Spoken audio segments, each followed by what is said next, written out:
Aïe les amis, bonjour, comment allez-vous? Bah écoutez, j'espère que vous allez bien et j'avais fait une vidéo hier que j'avais, quand je parle de hier, donc je vais situer la date. Aujourd'hui, nous sommes le 3 mai 2025. J'avais fait une vidéo hier, mais finalement, je ne l'ai pas gardée parce qu'elle n'était pas conforme, mais c'est vraiment un rapport avec cette vidéo que j'avais faite hier que je dois faire la vidéo d'aujourd'hui pour parler des sujets ultra importants qui concernent notre perception en tant que des personnes, notre perception de la vie, notre conception des faits et faits généraux auxquels nous sommes confrontés quotidiennement en tant que des personnes croyantes. Je vais débuter par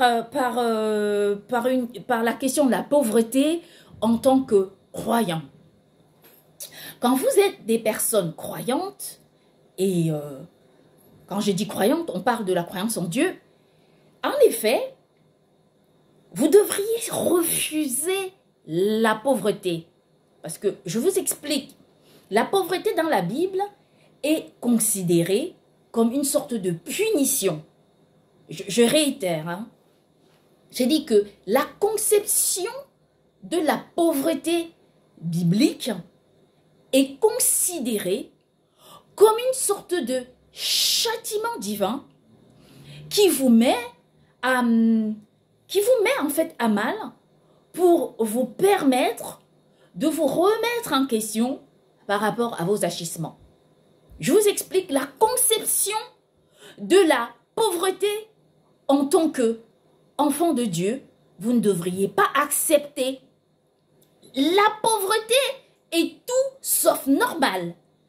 Dans la Bible, la pauvreté est assujettie à une question de malheur, à une question de détresse, à une question de punition divine.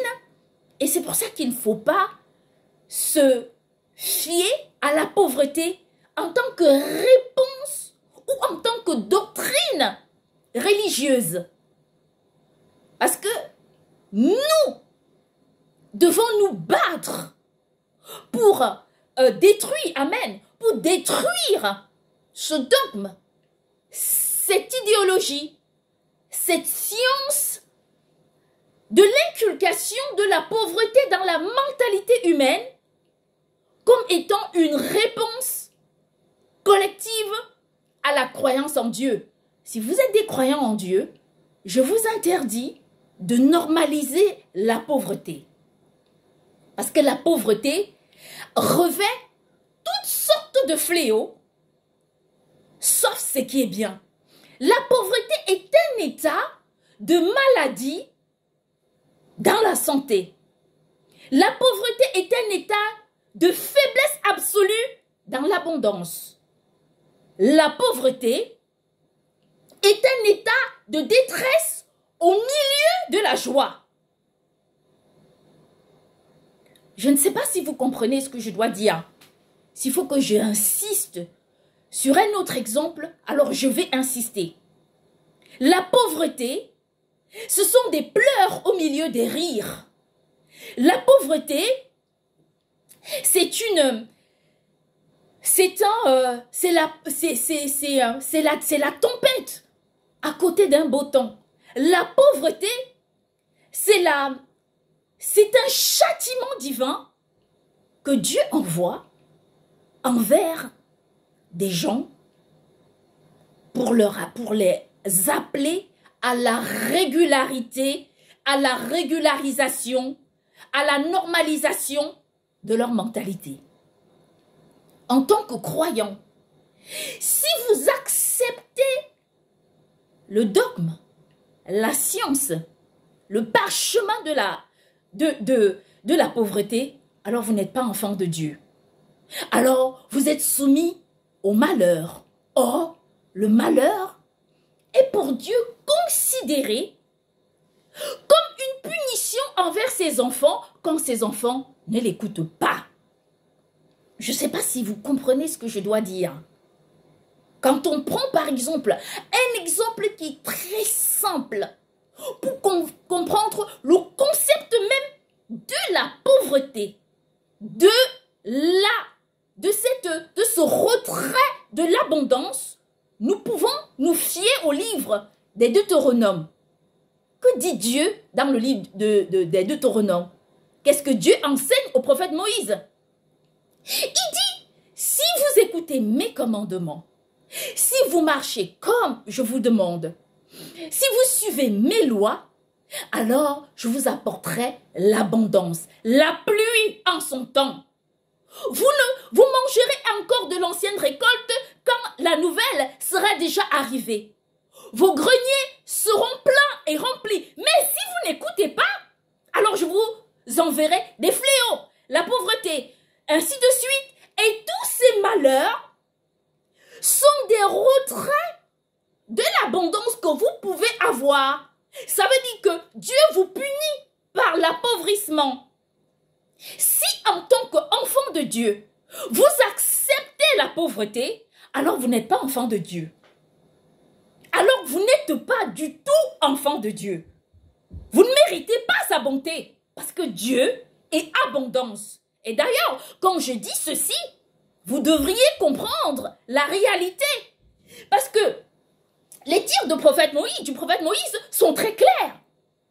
Et Dieu lui dit, et dans le livre de Deutéronome, Papa Yahvé notre Dieu se lève et il dit plusieurs fois, je suis Dieu, avant moi il n'y a pas de Dieu, après moi il n'y a pas de Dieu. Et il insiste, et il parle, et il réitère ce qu'il dit, parce que c'est ultra important de parvenir à assimiler le fait que nous, en tant qu'enfants de Dieu, nous sommes ouverts à la grande intelligence, à la sagesse, à l'abondance. Ça, c'est notre dû en tant qu'enfants de Dieu. Nous sommes des personnes qui vivons sous la lumière. Nous vivons sous l'abondance. Un enfant de Dieu, quand il regarde un ciel qui n'est pas bleu, il s'en inquiète parce qu'il se demande ce qui se passe. Parce que nous sommes assujettis à la beauté divine, à la transformation de l'émanation de la perfection. Nous sommes amenés à porter cette sagesse, cette intelligence innée. Comme Dieu dit, tu n'auras même pas besoin d'acheter et tu l'auras. Ce sera entre tes mains. Tu n'as pas besoin d'acheter, alors je te donne. Et c'est exactement comme ça que ce que je dis pour expliquer le fait que nous sommes des enfants de Dieu et nous vivons dans une abondance divine qui est la nôtre. En tant qu'enfant de Dieu, on ne s'inquiète pas si on a fait de grandes études ou non. Nous ne nous inquiétons pas si il pleut ou pas. Nous ne nous inquiétons pas si de quoi que ce soit. Parce qu'en tant qu'enfant de Dieu, nous savons que notre Père qui est dans les cieux nous apportera exactement ce qu'il faut, quand il faut et comme il faut. Nous n'avons pas d'inquiétude à nous faire. En tant qu'enfant de Dieu, quand on va à l'école, on peut demander à Dieu d'être parfait en telle matière ou d'avoir telle connaissance. Il suffit de respecter la loi de Dieu, les commandements de Dieu, la volonté, les prescriptions de Dieu. Si nous parvenons à faire ça, alors nous vivrons dans l'abondance innée. Et d'ailleurs, je vais vous dire une chose.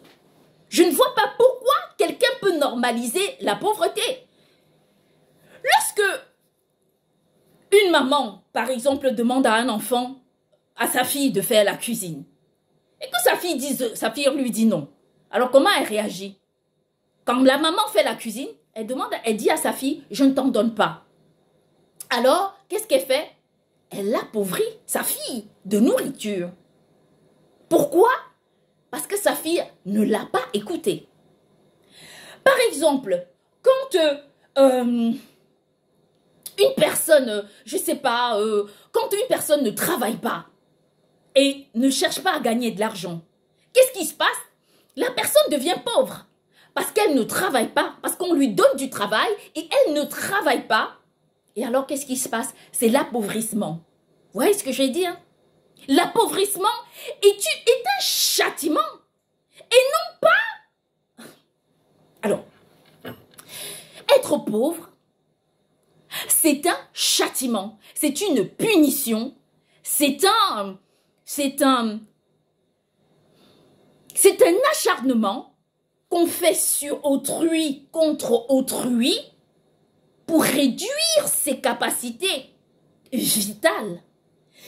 En tant qu'enfant de Dieu, il ne faut jamais normaliser la pauvreté. La pauvreté dans la Bible est considérée comme une chose qui est pire, affreuse, désastreuse. Parce que Dieu lui-même, quand il punit ses enfants, mais il n'est pas content de les punir. Mais il les punit pour leur permettre de se remettre sur le bon chemin. Il les punit pour les appeler à la logique divine. Il ne les punit pas parce qu'il les déteste, mais il les punit parce qu'il a envie que ses enfants se reprennent, et c'est exactement de cette façon que Dieu fait. Donc, j'ai entendu souvent, et d'ailleurs, depuis la mort du pape François, des gens disent que le pape François était le pape des pauvres. Vous savez, l'explication que je viens de vous donner tout à l'heure, vous parvenez à comprendre que quand on connaît la loi de Dieu, on est dans l'incapacité totale d'accepter, ne serait-ce qu'un seul instant, ce type de raisonnement. Parce que c'est un raisonnement qui va à l'encontre de la parole de bénédiction. C'est un raisonnement qui n'a pas lieu d'être. Parce que figurez-vous que la pauvreté, c'est une torsion de l'esprit qui nous oblige, qui nous convoque à regarder une personne souffrir alors qu'on a des solutions pour elle. Parce que dites-moi, comment est-ce possible que dans un monde dans lequel on fabrique des billets de banque dans une usine, qu'on ait des gens dans la rue qui n'ont pas d'argent, des gens qui meurent dans les rues à cause du papier imprimé dans une usine. Comment est-ce possible que cela soit possible? C'est juste inimaginable, incroyable, et c'est une intonation interne et un sursaut même qui va encore plus fort, au-delà même de ma conception de la réalité de la vie, qui m'interpelle chaque jour, et c'est un sursaut permanent qui m'habite, qui me remet toujours en question et qui m'interpelle toujours et qui ne conforte jamais mon approche sur cette logique, qui n'apaise jamais ma position et qui me fait toujours me poser cette question: comment est-ce que dans notre vie, là, que l'argent soit fabriqué dans une usine par les mains d'êtres humains et que d'autres êtres humains soient pauvres? Alors la réponse, c'est justement cette concordance de la manipulation de la parole divine qui oblige des gens à se dire: puisque vous êtes des croyants, alors on vous appauvrit, et puisque nous ne sommes pas des croyants, on s'enrichit. Or, quand on est croyant en tant qu'enfant de Dieu, nous sommes assujettis à la gloire éternelle, à la richesse sans fin, à une prépondérance qui émane non pas seulement de notre volonté à nous, mais de la gloire divine. Parce que c'est exactement ce qui se passe dans nos vies. Quand on décide de vivre sous la volonté de Dieu. Mais quand on décide de vivre dans la pauvreté, alors on n'est pas enfant de Dieu. Parce que la pauvreté entraîne à quoi? À l'impureté des agissements, à l'impureté de corps, à l'impureté d'esprit, à l'impureté d'âme. Mais pensez-vous que nous ayons un Père céleste comme il y avait le Dieu de nos pères, il y avait le Dieu d'Abraham, d'Isaac et de Jacob, qui est pur sang, qui aimerait voir être prié par des gens pauvres, qui ne se lavent pas, qui ne peuvent pas vivre dans la sainteté, qui n'ont pas de réponse cohérente à une pureté à la fois alimentaire, corporelle et même gestuelle, alors notre Dieu ne peut se conforter à une position aussi dénigrante. Ce que Dieu veut pour nous, c'est de nous élever et nous élever encore. Et c'est ça même. Si vous écoutez la chanson que j'ai publiée récemment sur mon espace YouTube Karina Ripel, vous parviendrez à comprendre que je chante en disant « Quand on connaît les commandements de Dieu, on peut tout quand on veut. Quand on connaît les commandements de Dieu, on a tout en son temps. Quand on met en pratique la loi de Dieu, on a tout quand on veut. Quand on connaît les commandements de Dieu, on a tout ce qu'on désire. Quand on connaît les commandements de Dieu, la science s'invite dans nos vies. Quand on connaît les commandements de Dieu, la technologie devient notre amie. Quand on connaît les commandements de Dieu, la science frappe à notre porte. C'est ça la réalité. En tant qu'enfant de Dieu, comment est-ce que vous pouvez être enfant de Dieu et décider de vivre dans la pauvreté? Regardez le monde, comment il a été construit. Vous savez, je vais vous dire une chose. Notre Père Céleste, en 6 jours, il a créé le monde et il l'a béni. Il lui a apporté une abondance telle que vous ne pourrez l'imaginer. Vous croyez que moi, en tant que fille de Dieu, en tant que fille de Dieu, moi, Karine, je dois vivre dans la pauvreté? Moi, je condamne la pauvreté. Moi, je déteste la pauvreté. Je hais la pauvreté parce qu'elle n'a pas le droit d'exister dans un monde dans lequel le nom de Papa Yahvé, notre Dieu, est inscrit partout à travers l'univers. Nous ne pouvons pas accepter de mener une vie sur la pauvreté. Parce que le pauvre, c'est qui? Dans la Bible, il est condamné. Il est considéré comme un paresseux qui n'a pas envie de travailler. Le pauvre, c'est un voleur qui doit son châtiment dans une prison. Le pauvre, c'est quelqu'un qui fuit de mettre en pratique les lois de Dieu et qui s'attire un châtiment divin qui est la réponse de la pauvreté. Alors nous, en tant qu'enfants de Dieu, nous avons envie d'être des personnes qui menons nos vies sur une grande perfection. On veut être les plus beaux, on veut être les plus éloquents, on veut revêtir cette magnificence divine en nous. On a envie de mettre les plus beaux habits, on a envie de porter les plus belles robes, nous voulons avoir les plus belles chaussures, nous voulons parler avec beaucoup d'élégance, nous avons envie de revêtir en nous cette grandeur de l'esprit que nous portons. Et ça va de soi avec notre Dieu. Parce que quand vous le voyez dans une splendeur divine, quand on regarde Dieu dans une splendeur divine, on ne le mérite que si on le mérite par la pureté qui est la nôtre. On ne peut se prétendre enfant de Dieu dans un châtiment. C'est purement et simplement d'insulter Dieu, de lui dire « Tu as donné ?» mais on refuse d'avoir. Mais non, ce n'est pas logique. Ce n'est pas normal. Il ne faut pas accepter la pauvreté. Ce n'est pas normal. La pauvreté n'est pas quelque chose de digne. Nous devons, jusqu'à preuve du contraire, refuser de vivre sur la pauvreté.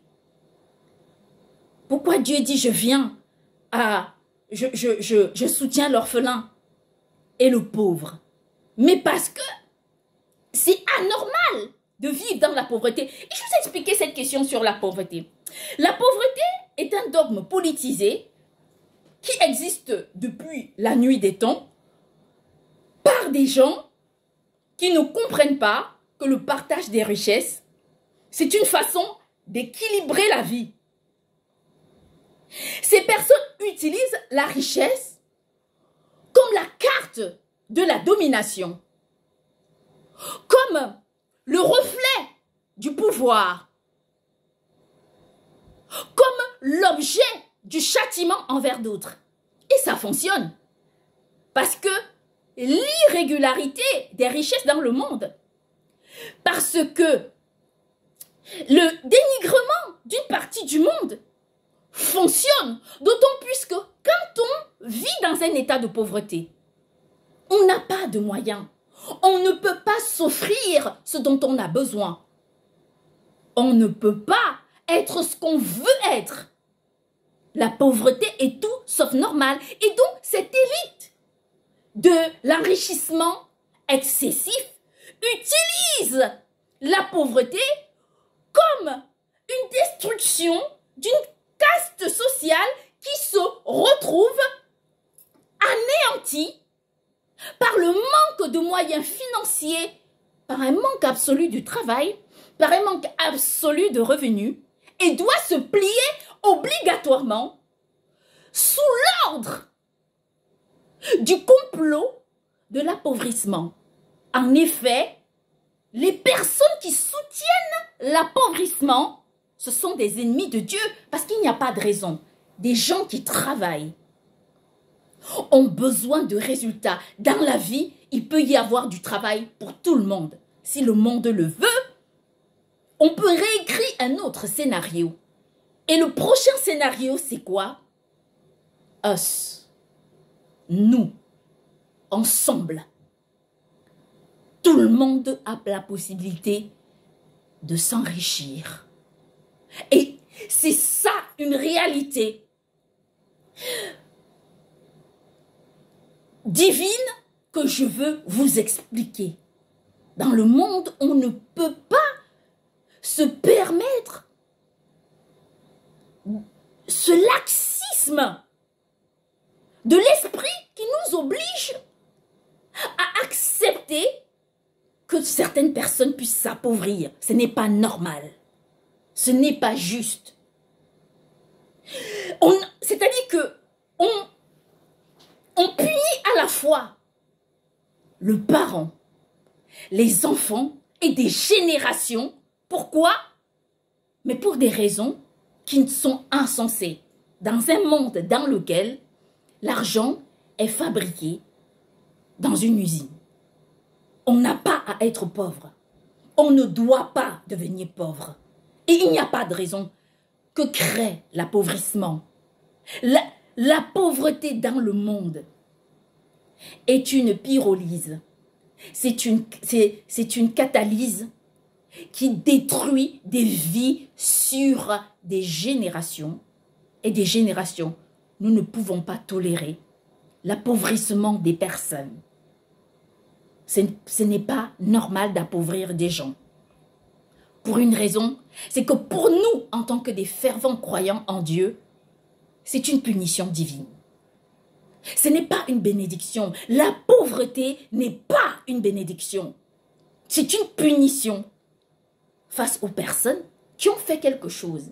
Alors quand on est confronté à la punition, alors qu'on n'a rien fait du tout, alors qu'on a cette volonté d'apporter des réponses à ce monde, on se demande pour quelle raison est-ce que nous pouvons accepter cela? Ça ne se fait pas. Et Dieu dit, œil pour œil, dent pour dent. Si tu punis une personne par la pauvreté, si ce châtiment ne vient pas de Dieu, alors Dieu répondra de façon la plus ferme possible. Parce que ce n'est pas normal de punir des gens en les appauvrissant dans un monde dans lequel l'argent peut être trouvé. Si vous manquez d'argent dans vos caisses, imprimez de l'argent. De toutes les façons, nous vivons sur un effet de la jauge. Cet argent, elle gravite dans les quartiers mondains. On peut encore faire appel à la théorie de l'orange. L'argent se trouve toujours dans un quartier du monde. Et dans ce quartier-là, on trouvera toujours l'argent et on peut le redistribuer dans tous les autres quartiers. Et c'est exactement de cette façon que nous devons concevoir notre vision, notre appréciation sur la question de l'argent. Je vous ai déjà parlé quand j'allais au travail. J'ai besoin des résultats. Moi, je suis interpellée par les résultats. J'ai besoin de gagner de l'argent. J'ai besoin d'aide. Je suis quelqu'un qui aime le challenge. Pourquoi? Mais pas parce que cet argent, je suis consciente que je ne peux pas dépenser tout l'argent que je veux. D'ailleurs, et même si je le voulais, une journée dure 24 heures. Donc, je me lèverai très tôt le matin, les magasins seront fermés, le temps de les ouvrir, de faire mes achats, je pourrais même peut-être pas les transporter, même si j'avais tout l'argent. Non, ce n'est pas ça. Mais c'est le fait de conforter sa position en tant qu'enfant de Dieu, de savoir qu'on ne manque de rien du tout. Et ça, c'est la réalité. Il faut refuser cette idée selon laquelle un enfant de Dieu est quelqu'un qui doit être pauvre. Quand on parle du pape François, paix à son âme, comme étant le pape des pauvres, mais moi, j'ai envie de dire tout simplement une chose. Ce pape-là, il recevait des présidents. Vous avez vu un président pauvre au monde? Non. Ils sont tout le temps dans des avions privés présidentiels. Ils vivent dans les plus beaux palais au monde. Ils sont servis. Ils sont ainsi de suite. Vous l'avez vu pauvre, un président? Il rencontrait des papes tout le temps. J.D. Vance, lui, il avait rencontré le pape avant, un jour avant sa mort. Mais est-ce que, je vous pose encore la question, est-ce que c'était un homme pauvre? Non, c'est le vice-président américain. Donc, pour vous dire que... non, mais c'est une façon pour vous dire qu'il faut refuser de croire que, en tant qu'enfant de Dieu, nous sommes des pauvres. Je vais vous réexpliquer une chose. Regardez tous les monuments de Dieu à travers le monde, toutes les églises, tous les temples. Ce sont les endroits les plus beaux parce que c'est le reflet même de Dieu lui-même. La pauvreté n'est pas une chose normale. C'est une punition. Et c'est pour cette raison que nous, quand nous sommes confrontés à la pauvreté, tous les jours nous nous posons les questions. Pourquoi? Et nous maudissons encore et toujours les gens qui nous appauvrissent. Parce que la pauvreté, nous ne la méritons pas.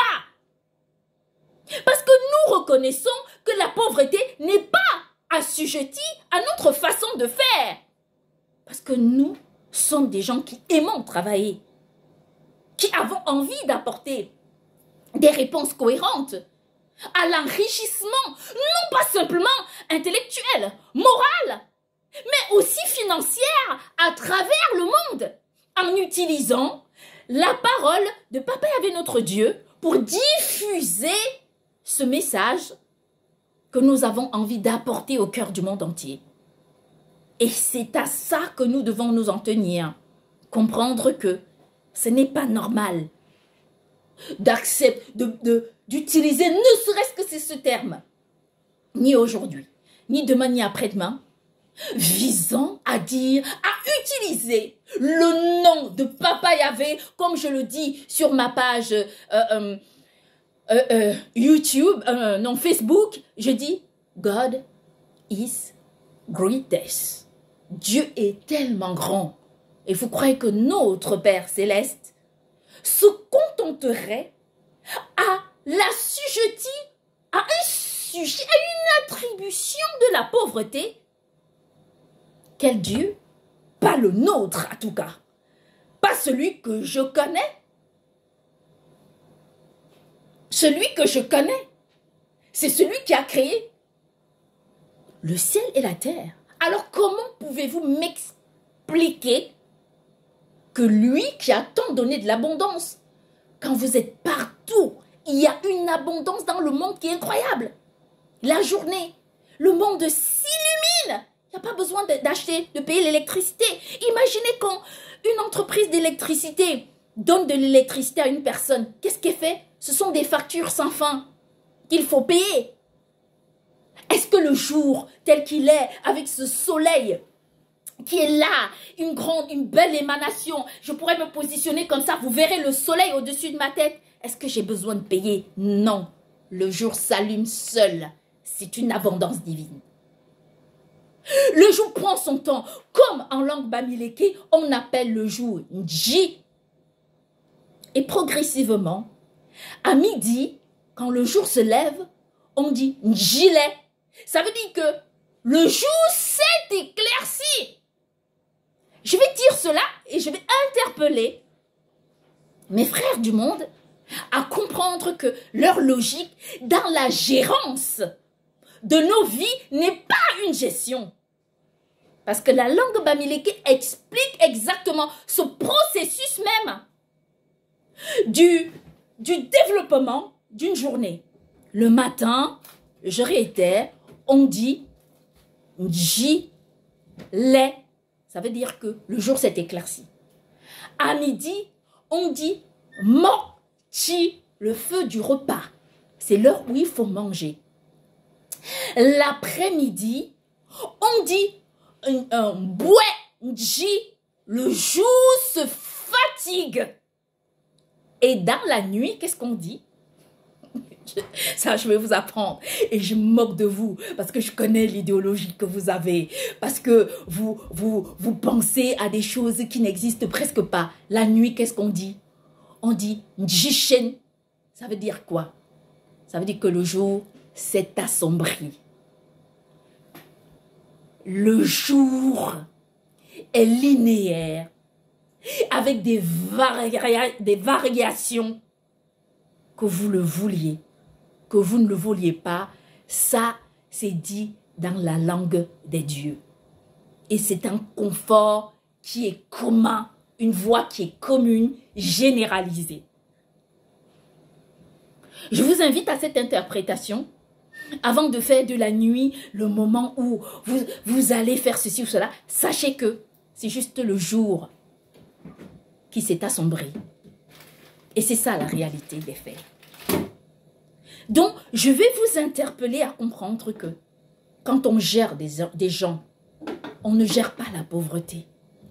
On gère l'épanouissement continuel. On gère la grandeur d'esprit. On gère la beauté divine. En tant qu'enfant de Dieu, si vous avez déjà fait ce constat, vous verrez que les enfants de Dieu sont les personnes qui sont à la quête de la beauté. C'est la beauté pour nous, c'est juste quelque chose de tellement normal. Pour nous, nous sommes à la quête de la beauté, de l'intelligence, de la beauté comportementale, de la beauté de nos gestes, de nos faits, de tout ce que nous faisons. Nous avons besoin de porter en nous cette grandeur qui est la nôtre. Vous verrez, il y a des gens à travers les codes et les couleurs qui mangent comme des cochons, qui n'ont pas cette finesse de s'arranger, je ne sais pas, le corps, qui se voient se négliger, qui vivent dans la saleté. Et quand vous regardez, vous comprenez que ces gens se considèrent bien comme n'étant pas les enfants de Dieu. Ils se considèrent comme étant de la saleté. Et la saleté n'est pas à la porte de notre Dieu. Parce que notre Dieu, c'est la splendeur par excellence. Quand vous regardez le ciel, un ciel magnifique, vous comprenez la grandeur de notre Dieu. Et d'ailleurs, le jour de l'enterrement du pape François, pour des personnes qui croient au code et aux couleurs, qu'avez-vous fait?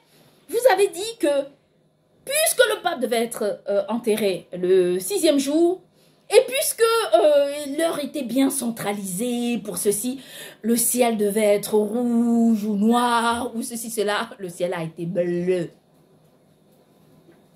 Très, avec une lumière divine qui est venue nous conforter sur cette position selon laquelle c'est nous qui avons raison. Et donc quand je vous dis ça, vous savez que moi je ne me moque pas de vous. Naturellement, parfois vous m'énervez. Parfois, vous m'énervez. Parfois, j'ai envie de crier. Parce que vous n'arrivez pas à comprendre ce qu'on vous dit. Parce que vous n'arrivez pas à saisir ce qu'il faut comprendre. Parce que, voilà, je veux que vous compreniez ça et que vous l'inculquiez. en vous comme étant une réponse collective et divine qui vous apporte des réponses à toutes vos souffrances et à toutes vos prières. Ça, c'est une vérité. Donc, pour dire que quand on gère des pauvres, demandez-vous, tous les chefs d'État du monde, tous les gouvernements du monde, vous qui êtes des représentants, vous qui êtes des décisionnaires, vous qui avez des positions de droit, vous qui ordonnez, vous qui commandez, vous qui appelez la grandeur, vous qui êtes au-dessus de ces réponses-là humaines, humanitaires, sociales, à travers tout le monde entier, dites-moi, comment est-ce possible que porter des titres vous donne le droit de gérer des pauvres? Alors si vous gérez des pauvres, quel est votre rôle en tant que gérant? Un gérant, c'est quelqu'un qui cherche le bénéfice. Or, le bénéfice, ce n'est pas l'appauvrissement de la société, ne serait-ce que d'une partie de la société. Quand vous êtes des dirigeants et que vous gérez une société sur l'appauvrissement, ça veut dire que, à quelque part, vous avez échoué. C'est pour cette raison que nos paroles sont riches, nos paroles sont prépondérantes, nos paroles vous interpellent toujours et nous insistons encore sur le fait que vivre sur la grandeur d'esprit, ne pas mentir, ne pas être dans les complots, c'est exactement de cette façon qu'il faut réagir. Et je dois vous dire une chose qui est assez juste, c'est que quand vous avez des propriétés, on voit la plupart parmi vous, vous avez de très belles propriétés.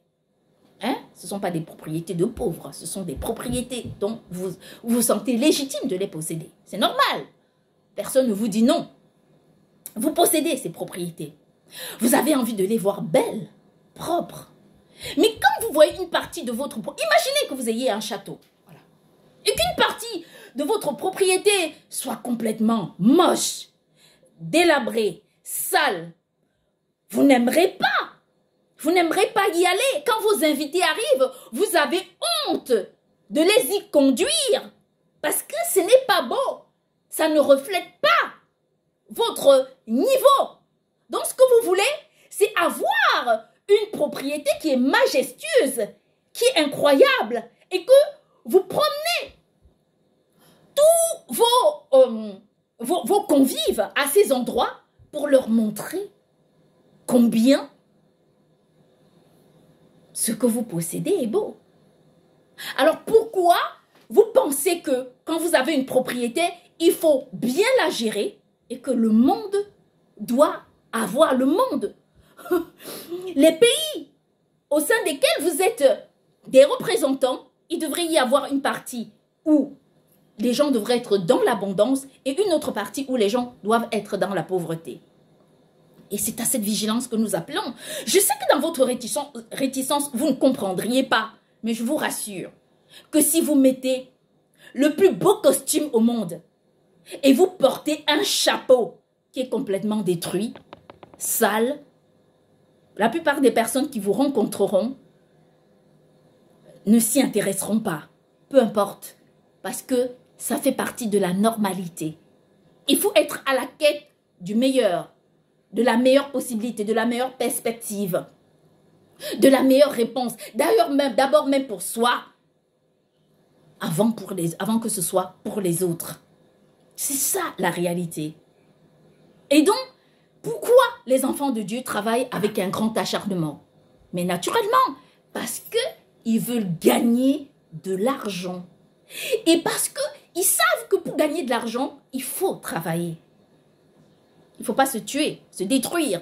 Mais tant que, pour gagner de l'argent, mais tant qu'on peut, il faut travailler. C'est pour cette raison que vous verrez, toutes les personnes avec qui j'ai travaillé vous diront, avec une grande certitude, si ces personnes peuvent être réelles et vraies, elles vous diront une chose.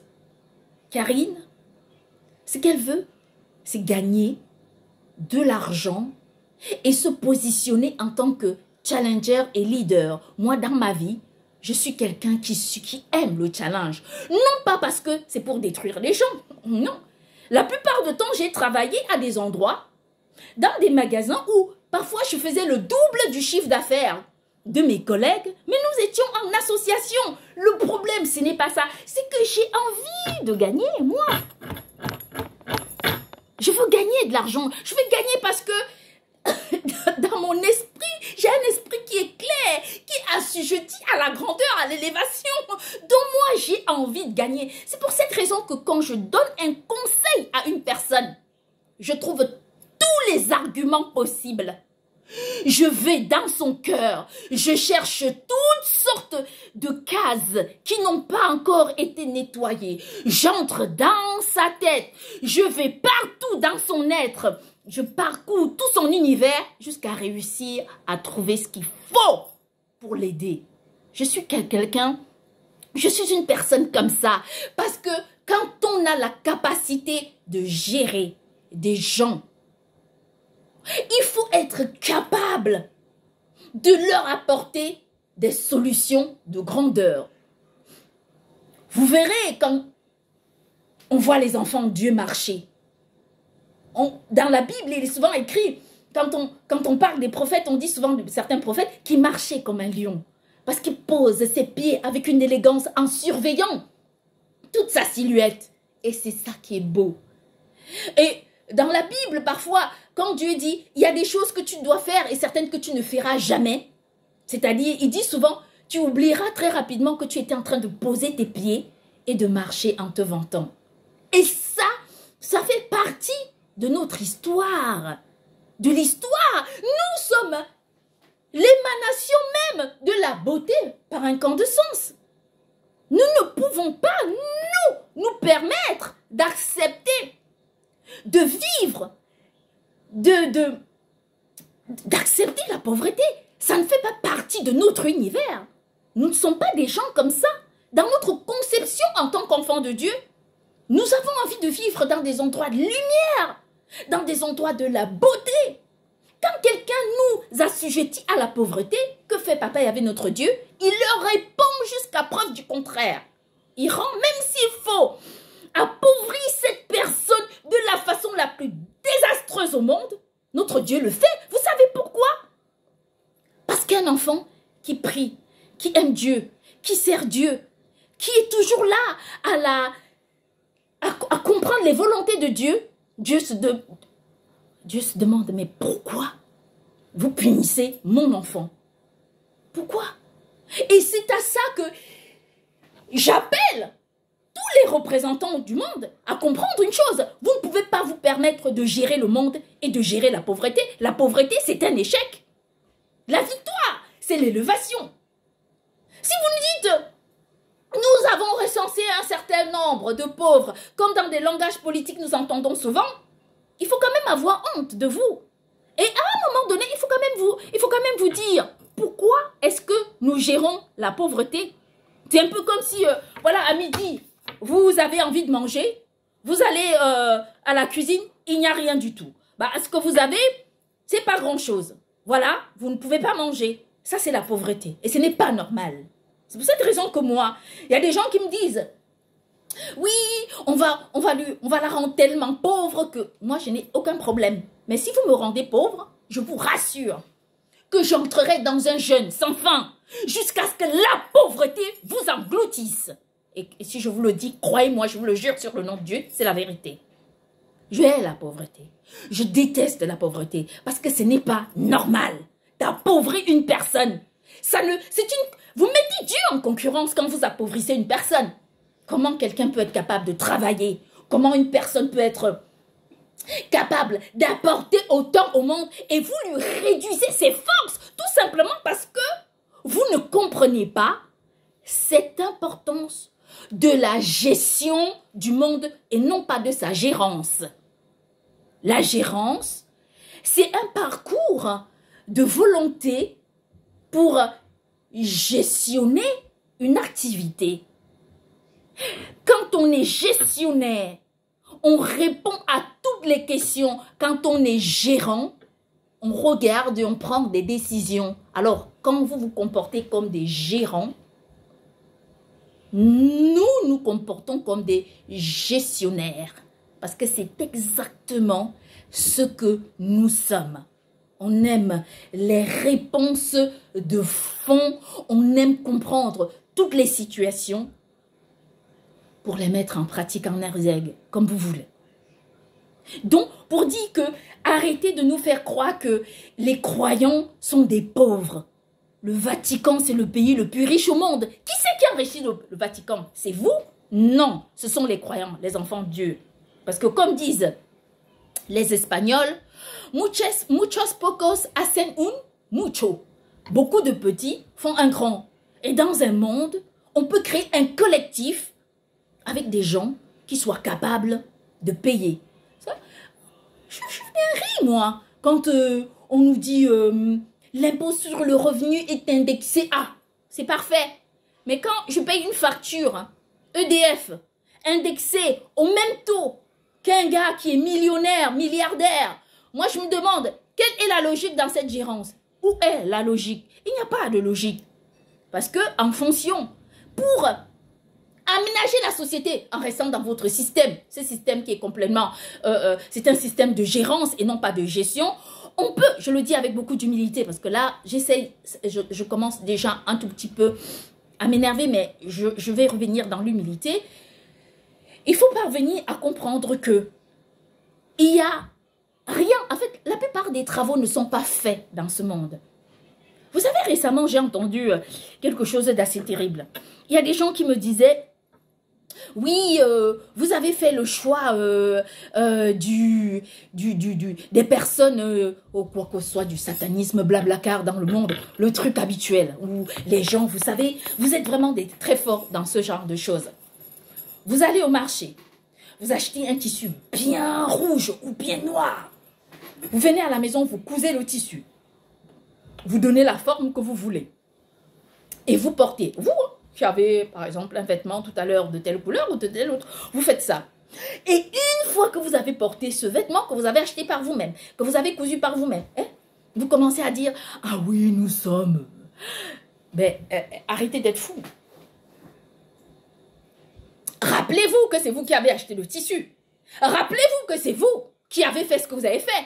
Vous ne pouvez pas vous permettre de vous dénigrer jusqu'à ce niveau. C'est comme les gens qui disent « apprends à mentir ». Tu dis « mais pourquoi j'apprends à mentir si je dois dire la vérité ?» C'est pas possible, je peux pas mentir. Je dois dire la vérité. Vous verrez des gens qui disent « ah, il faut être sale ». Tu dis « non, je suis pas quelqu'un de sale, je suis quelqu'un de propre ». Et ça confère avec tout ce qui se passe dans le monde d'aujourd'hui, où on a l'impression qu'on va vous immiscer vers une doctrine qui, en réalité, toujours est-il, ne permettra pas de répondre, d'avoir des réponses à vos questions. Et d'ailleurs, quand on regarde la prépondérance sectaire dans le monde, on est vraiment à un niveau du monde où on s'interpelle sur la question. Parce que je ne sais pas si vous voyez. Prenons à peu près les capitales du monde. Quand vous prenez les capitales du monde, si vous rêvez, par exemple, vous décidez de partir en vacances, je ne sais pas où, dans un pays du monde, il faut bien vous rappeler de la lettre du monde, de la lettre de la capitale. Pourquoi? Parce que cette lettre doit interpeller votre position sectaire. Vous voyez ce que je veux dire? Vous comprenez un peu où nous sommes arrivés? Vous comprenez un peu le monde dans lequel, un monde qui est porté par une idéologie qui ne répond pas du tout à nos attentes? Ça veut dire que quand vous partez en vacances à tel endroit, si par exemple vous décidez, allez, nous sommes à Paris, vous décidez de partir en vacances à Paris, parce que Paris commence par un P, ça veut dire que si tu vas à Paris, mais vous réalisez un peu, est-ce que vous comprenez un peu cette rétorcation, ce rabaissement du mental qui nous oblige à ne pas chercher l'élévation, la grandeur à laquelle nous devons être assujettis, pour vous interpeller, pour toutes ces choses que le monde aujourd'hui manifeste comme si les personnes étaient devenues des gens qui ne comprenaient plus grand-chose. Je vais vous dire une chose. Moi, je regarde vos contestations. D'ailleurs, nous avons beaucoup soutenu le président, en fait, tous les présidents du monde, pour commencer. Et en plus, prenons par exemple le cas du président Macron, qui en France a beaucoup d'opposants. Les gens ne sont pas d'accord pour ci, les gens ne sont pas d'accord pour ça. Ses propres opposants font partie de la constitution gouvernementale. Ça veut dire que les lois qui sont prises au sein même du pays sont en adéquation avec le vote et l'acceptation ou encore la présence de ces personnes. Or, ces personnes sont ces contestataires. Nul ne refuse d'avoir des opposants. Toutefois, il faut que nous soyons dans une logique de gestion et non pas de gérance ou de révolte. Dans un pays, il y a un président, il y a un gouvernement et la constitution. Point. Amen. Dans un pays, il ne doit pas y avoir plusieurs présidents. Dans un pays, il doit y avoir un seul et unique président. Ce n'est pas la peine d'interpeller des présidents par-ci ou par-là. En France, le président de la France, c'est le président Emmanuel Macron. Et il est président jusqu'à preuve du contraire. Que Dieu soit mon témoin. Et il entend ce que je dis au-dessus de ma tête. Lui-même, il se manifeste. Vous savez, il s'est passé quelque chose avec... récemment, quand la première ministre italienne, Mme Giorgia Meloni, avait été élue, bon, on savait qu'elle allait être élue. Ça, c'est un fait. Quelque temps avant son élection, on nous a dit, quelque temps après, on a commencé à raconter, on a dit, laissez-lui la possibilité de faire ses preuves. Laissez-lui cette possibilité, donnez-lui cette chance pour qu'elle puisse faire ses preuves, pour qu'elle puisse démontrer de quoi elle est capable, et ensuite vous pourrez juger. Elle a été positionnée, on vous a dit ça, heureusement que pour une fois vous nous avez écouté. Elle a été positionnée en tant que la femme la plus influente au monde, dans le monde politique. Pourquoi? Parce que dans la vie, il faut laisser aux personnes la capacité de s'exprimer, la capacité de démontrer qu'elles sont là pour vous répondre et pour vous servir, et non pas, elles ne sont pas là pour être contre vous. C'est vous qui vous créez des idéologies, comme ces idéologies sectaires qui nous détruisent. Tous les jours, vous inventez des idéologies qui n'ont aucun sens, parce que quand vous connaissez les réponses qui sont assujetties à la volonté divine, vous ne pouvez pas vous manifester de cette façon et contredire toutes les volontés de Dieu. Ce n'est pas possible. Dieu fait ce qu'il veut, quand il veut, comme il veut et quand il veut. Il n'y a pas à lui attribuer quoi que ce soit, parce que dans le royaume céleste, quand on fait confiance à une personne, on lui laisse la possibilité de faire ce qu'il faut. Parce qu'une personne n'est pas simplement là pour concocter une sorte d'idéologie sectaire qui gère sa vie. Dieu ne peut choisir ce genre de personne. Les gens qui sont là en train de se dire « Ah, tu sais, il faut tourner le truc par-ci. Si tu tournes le truc par-là, c'est vrai. » Non, mais Dieu ne fera pas ça. Vous comprenez? Les idéologies sectaires, compter ceci, machin, telle couleur, tel autre truc, ça c'est du grand vent. Et c'est ça qui détruit notre société. Nous devons changer de mentalité. Et absolument changer. C'est ultra important. J'ai entendu des contestations. Vous savez, moi, les partis d'opposition, moi je les comprends. Moi j'ai vu... prenons le cas, par exemple, du Cameroun, où maintenant, tout le monde m'envoie des publicités des politiques au Cameroun. Tout le monde dit du mal du président Biya, tout le monde dénigre son pacte de pouvoir, ainsi de suite. Moi, je vais vous dire simplement que le président en exercice, c'est le président Paul Biya, jusqu'à preuve du contraire. Que vous le vouliez, que que vous ne le vouliez pas, unanimement, c'est comme ça que ça fonctionne. Donc, on n'a pas dit non pour l'opposition, mais une opposition lors d'un mandat présidentiel se prépare. Se prépare. Vous n'allez quand même pas, bien sûr, que les partis d'opposition, naturellement que vous existiez et que c'est normal de faire ce que vous voulez. Mais vous ne pouvez pas aller à l'encontre de la volonté divine. C'est juste impossible. C'est non, c'est pas possible. Amen. C'est pas possible. Donc, vous êtes dans l'obligation d'accepter la volonté divine. Et d'ailleurs, il y a un fait. C'est-à-dire que là, je regardais la télévision. Quand on voit ce qui se passe aujourd'hui aux États-Unis d'Amérique, tout le monde dit du mal du président Trump, tout le monde, personne n'aime son mandat, les gens le contestent. Alors, je vais vous reposer la même question que je pose à n'importe quelle personne. Allons-y et posons la question. Le président Trump, c'est le président en exercice aux États-Unis d'Amérique. Il a été élu par les Américains. La majorité des Américains lui ont fait confiance. Alors, laissez-lui la possibilité de s'exprimer. Amen. Laissez-lui la possibilité de mener sa politique à bien. Si vous ne lui laissez pas la possibilité, comment voulez qu'il travaille? Est-ce que vous nous avez vu contester ses choix? Non. Tout ce qu'il a dit, toutes les décisions qu'il a prises depuis le début de son mandat, est-ce que vous nous avez vu contester? Non. C'est parce que nous sommes, nous, tout simplement, dans la compréhension, dans la sagesse. Parce que si on ne laisse pas à une personne la possibilité de manifester ses propres positions, comment est-ce que nous pouvons lui donner une crédibilité? Ou encore, si à tout moment on est sur sa route, je vais vous interpeller pour une question, vous qui êtes des parfaits contestataires. Il y a 7 ans, Papa Yahvé notre Dieu a donné du pouvoir, il a positionné le pouvoir du monde. On peut dire ce qu'on veut, comme on en a envie, peu importe. Peu importe ce qui s'est passé derrière, ainsi de suite. J'ai dit que les êtres humains travaillent pour Dieu.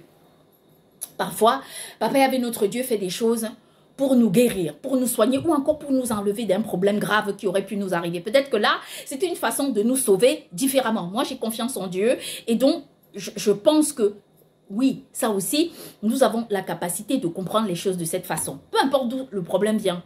Un jour, ma petite soeur m'a dit tout ce que Dieu fait dans nos vies n'est que bien pour nous. Donc, nous sommes dans l'obligation de comprendre que toutes les décisions de Dieu sont des décisions qui sont bonnes pour nous. Donc, peu importe d'où ça vient, nous, en tant que croyants, ce qui nous arrive, on est conforté, on est une position de confort. Parce que dans notre cœur, on sait que Papa Yahvé notre Dieu est présent. Il a positionné le pouvoir. Il y a 7 ans. De nombreuses personnes ne comprennent pas cette histoire qui aujourd'hui détruit le monde. C'est-à-dire que il y a 7 ans, bon, cette histoire est arrivée, c'est une histoire presque honteuse que je ne veux plus raconter, mais les concernés comprennent ce qu'on veut dire. Il a positionné le monde, il a donné tout, toutes sortes de réponses, tout, apporté tout, toutes les solutions, toutes les réponses, tout, aider des gens. Je me souviens pendant la Covid, quand tout le monde s'inquiétait des résultats commerciaux, Dieu m'a dit, il m'a donné l'intelligence de dire, dis-leur de travailler beaucoup plus sur Internet. Naturellement, ces personnes ont gagné de l'argent. Naturellement, ces personnes se sont positionnées comme elles se sont positionnées. Et pourtant, il a tout apporté, toutes sortes de réponses, toutes sortes de positions. Et très souvent, ces personnes n'ont pas pu comprendre les volontés divines. Elles ont dit non, elles ont dit ceci ou cela. Et Dieu a dit, ok, il n'y a pas de problème. Moi, je n'ai pas de problème. Laissez-moi continuer ma route. Je ne veux pas vous déranger. Je n'ai aucune envie de vous nuire. Laissez-moi faire ce que j'ai à faire et continuer de faire comme je dois faire. Et donc, qu'est-ce qu'il a fait? Papa Yahvé notre Dieu a regardé le monde, il a pesé le pour et le contraire, et il s'est le pour et le contre, et qu'est-ce qu'il a fait?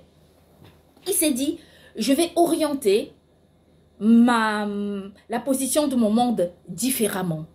Et personne ne doit dire que Dieu est injuste. Rappelez-vous qu'au mois de mai 2000, le 3 mai 2024, 24, non, oui, je crois, oui, 24, j'étais retournée dans ma maison, dans cette maison, parce que pour vivre avec mon mari, et j'avais abandonné tous les mauvais comportements, tout ce que je faisais avant. J'ai donné une chance. J'avais donné une chance à mon mariage. Et pourtant, mon mari, qu'est-ce qu'il a fait? Vous avez vu son comportement. Vous-même, vous m'avez alerté sur son comportement. Comment est-ce qu'on peut vivre avec un homme qui nous empoisonne? Comment est-ce qu'on peut vivre avec un homme qui nous détruit, qui cherche à nous détruire? Dieu ne peut accepter cela. Dieu ne peut accepter que nous soyons avec un homme qui nous envoie. Tout le temps, nous devons être assujettis aux analyses des laboratoires et que Dieu n'arrête jamais de nous dire, tu vois là, et chaque fois, ça dit que c'est vraiment très,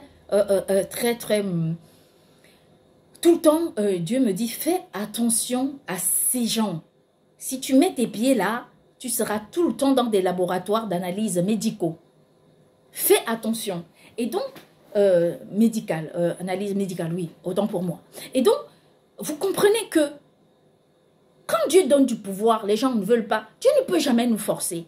Et nous, en tant qu'enfants de Dieu, je vous rassure, notre cœur est ferme. Si vous pouvez savoir jusqu'où notre cœur est ferme, vous ne pouvez jamais imaginer. Moi, quand je vous dis une chose, j'ai confiance en Dieu. J'ai confiance en Dieu.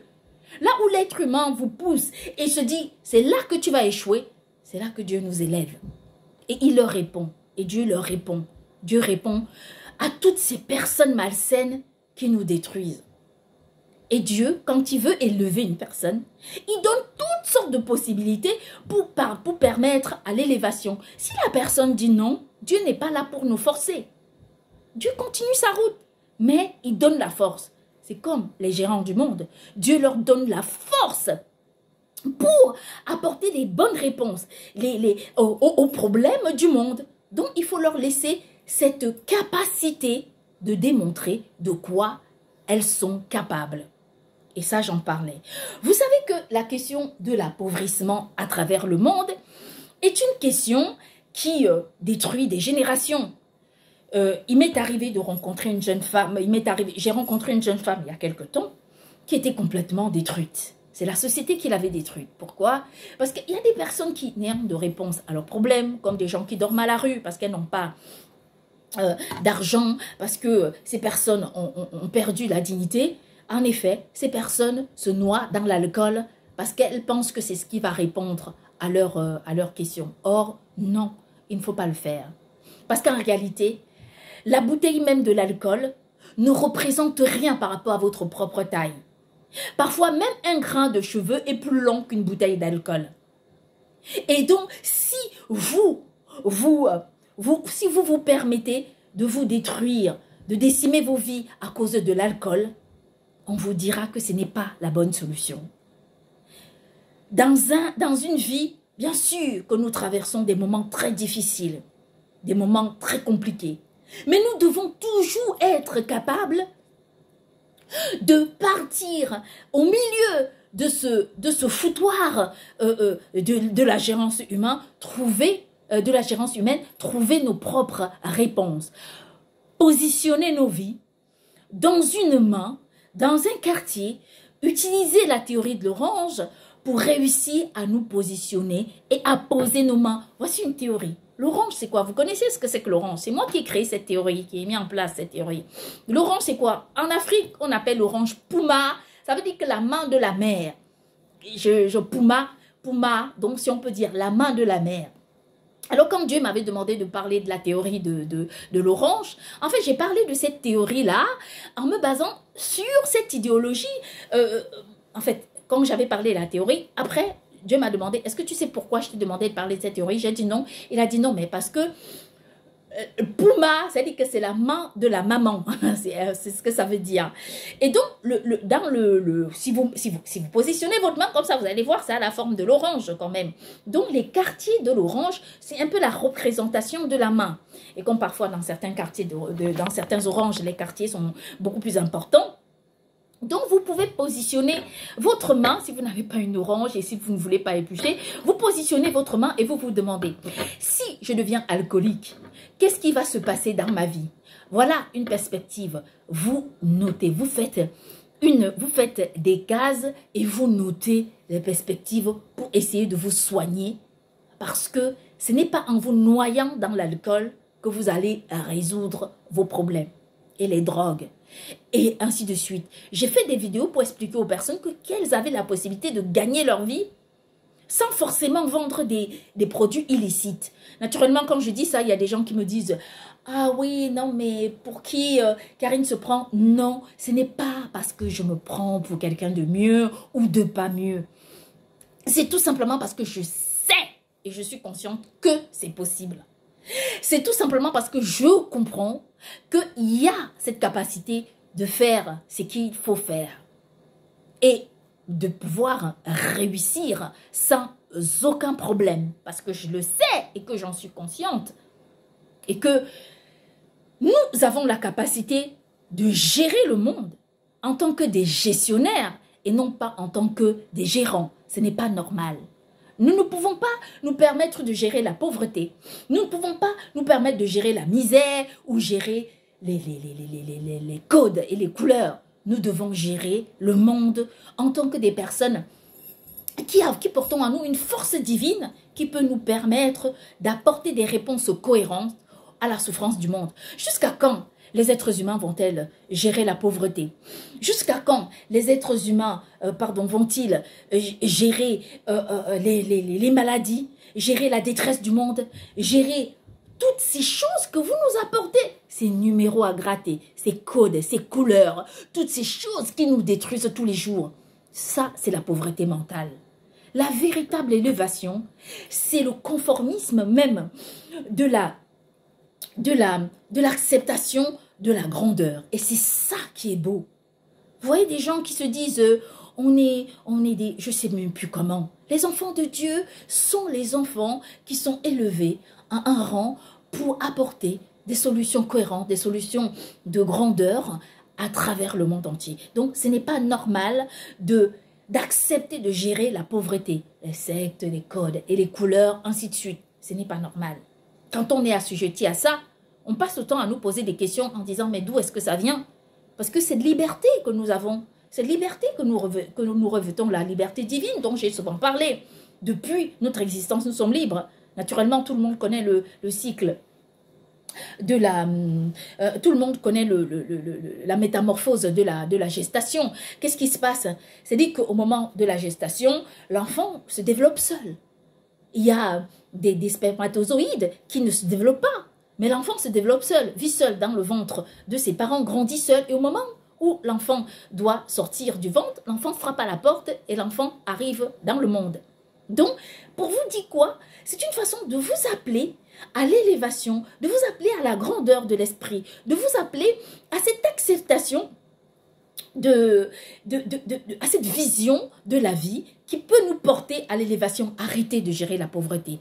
Arrêtez de gérer les problèmes qui ne servent à rien du tout. Arrêtez de vous rabaisser.